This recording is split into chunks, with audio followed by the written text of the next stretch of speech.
Cigarette ಮತ್ತು ಇತರ ತಂಬಾಕು ಉತ್ಪನ್ನಗಳ ಕಾಯ್ದೆಗೆ ತಿದ್ದುಪಡಿ ಮಾಡುವ ಸರ್ಕಾರದ ಕ್ರಮವನ್ನು ವಿರೋಧಿಸಿ ಹಲವಾರು ಸಂಘಟನೆಗಳು ಪ್ರತಿಭಟನೆಯನ್ನು ನಡೆಸಿವೆ.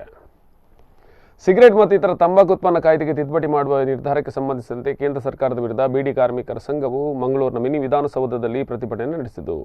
ಬೀಡಿ ಕಾರ್ಮಿಕರಿಗೆ ಯಾವುದೇ ಪರ್ಯಾಯ ಉದ್ಯೋಗ ಸೃಷ್ಟಿ ಇಲ್ಲದೆ ಕಾರ್ಮಿಕರನ್ನು ತೀವ್ರ ಸಂಕಷ್ಟಕ್ಕೆ ತಳ್ಳುವ ಈ ತಿದ್ದುಪಡಿ ತರಲು ರಾಜ್ಯ ಮತ್ತು ಕೇಂದ್ರ ಸರ್ಕಾರ ಕೈಗೊಂಡ ಕ್ರಮವನ್ನು ಪ್ರತಿಭಟನಾಕಾರರು ಆಕ್ಷೇಪಿಸಿದ್ದಾರೆ. 2003ರಲ್ಲಿ ಕೋಪಾವನ್ನು ಪರಿಚಯಿಸಿದಾಗ ಅದು ಬೀಡಿ ಕಾರ್ಮಿಕರ ಮೇಲೆ ಪರಿಣಾಮ ಬೀರಿತು ಮತ್ತು ಈಗ ಈ ಕಾಯ್ದೆ ತಿದ್ದುಪಡಿ ಮಾಡುವುದರಿಂದ ಬೀಡಿ ಕಾರ್ಮಿಕರ ಸ್ಥಿತಿ ಇನ್ನಷ್ಟು ಹದಗೆಡುತ್ತೆ. ಆದ್ದರಿಂದ ಕಾಯ್ದೆ ತಿದ್ದುಪಡಿ ಮಾಡದಂತೆ ಪ್ರತಿಭಟನಾಕಾರರು ಆಗ್ರಹಿಸಿದ್ದಾರೆ.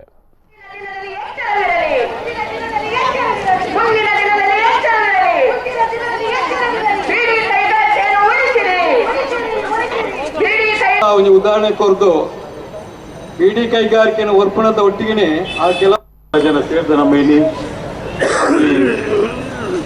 ಪ್ರತಿಭಟನೆದ ಅಧ್ಯಕ್ಷತಾನ ವಹಿಸಿನ ಹಿರಿಯರಾಯನ ಲೋಕಣ್ಣ ಅಂಚನೆ ಮಾತಾ ಸಂಘಟನೆದ ಮುಖಂಡರು ಅಂಚೆ ಆ ಟೈಮಡು ನಮ್ಮಲ್ಲ ಸದಾನಂದ ಗೌಡ ಇಲ್ಲಡಬಹುದು. ಸದಾನಂದ ಗೌಡ ಪೂರ್ವ ವಿಷಯ ಪಾತ್ರೆಯ ಆರು ಪಕ್ಕ ಸರ್ಕಾರ ಮನವರಿಕೆ ಮಲ್ಕೊಂಡದು ಆರು